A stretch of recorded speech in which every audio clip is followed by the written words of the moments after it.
getting our bike ready for spring riding. We'll spend a few minutes and just go over a few things. After pulling it out of the garage, after we've been sitting, don't hesitate. Let's just take it a few minutes, take a good overall view, wipe it down, get the dust off, and then we'll hit on a few things to get this thing ready to ride. First and most important thing I think is fuel. Fuel is very important. Quality of fuel is also important. We know if the bike's been sitting for a few months, then the quality of fuel definitely diminishes.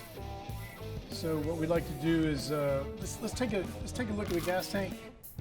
Just make sure that everything's good inside.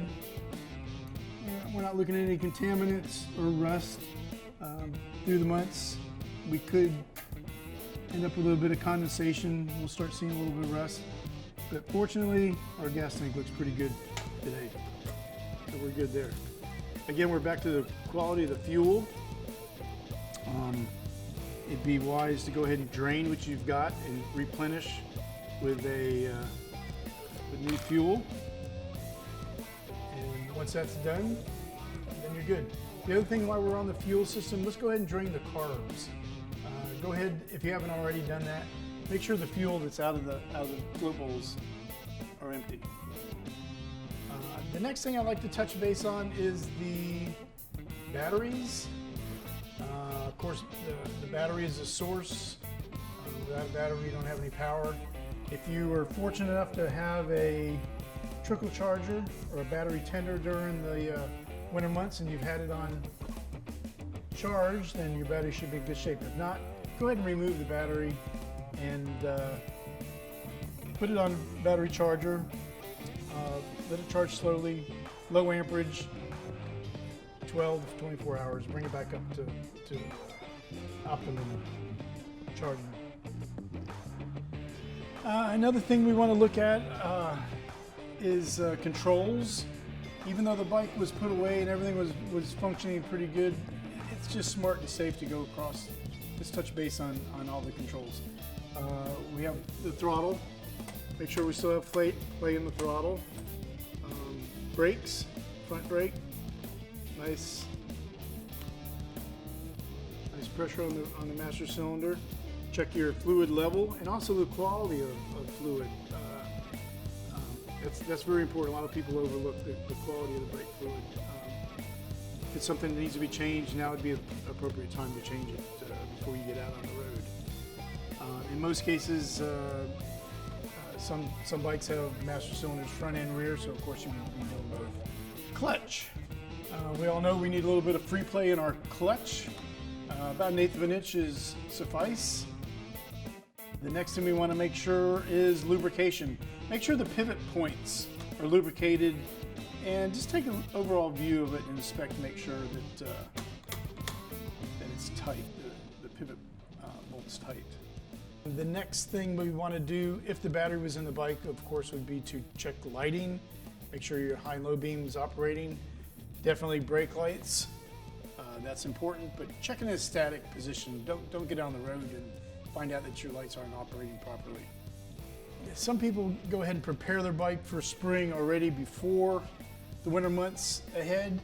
But if you're one that drives your bike right up to the end and says, hey, it's too cold the next day, and it ends up in the garage or the storage facility, probably now is a good time to go ahead and change the oil and filter. So an oil change and filter would be appropriate at this time. Another important aspect of getting the bike prepared for riding, of course, would be the inspection of the tires, both tire tread and also tire pressure. Some of the older bikes, the old vintage bikes that we kind of prefer, have spokes. Don't hesitate to check the spokes. I mean, that's pretty important. So I'll spend just a few minutes, just reach around, make sure my spokes are in good shape. Take a look at my tire, make sure that I'm not separated anywhere. I have good tread pattern. Check the front. Check the back. All right, check the spokes. We actually have a digital tire pressure gauge You can't beat them. Digital is the way to go.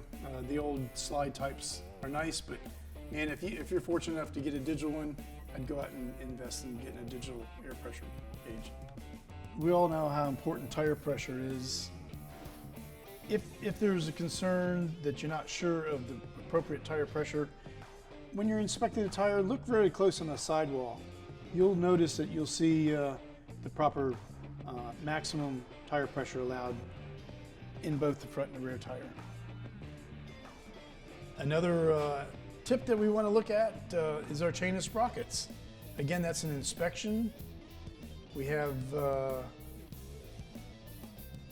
to also find out quality of our chain and lubrication. That's really, really important. I'm going to go ahead and turn the wheel here, make sure that the chain's nice and lubed all the way around. And then of course, the old rule of thumb, we've got about 3/4 of an inch free play in our chain, and try to find the tight spot, make sure that it's adjusted at that point. If you even have a tight spot, depends on your age of your chain and your quality of your sprocket. And so far, things are looking pretty good. This bike's almost ready to get on the road.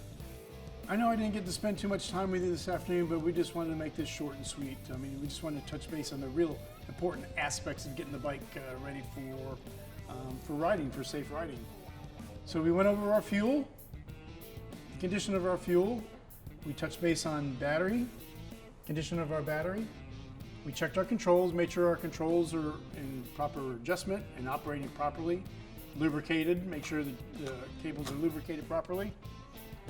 We did go over the tire inspection as far as tread pattern. We checked our tire pressure and just an overall view of the components of the wheels. The next thing we did was we actually spent a few minutes and went over chain adjustment, made sure our chain adjustment is good. And one last thing that we did touch base on was making sure that you have new and fresh oil in your bike ready to go. So go enjoy your ride, be safe, have fun.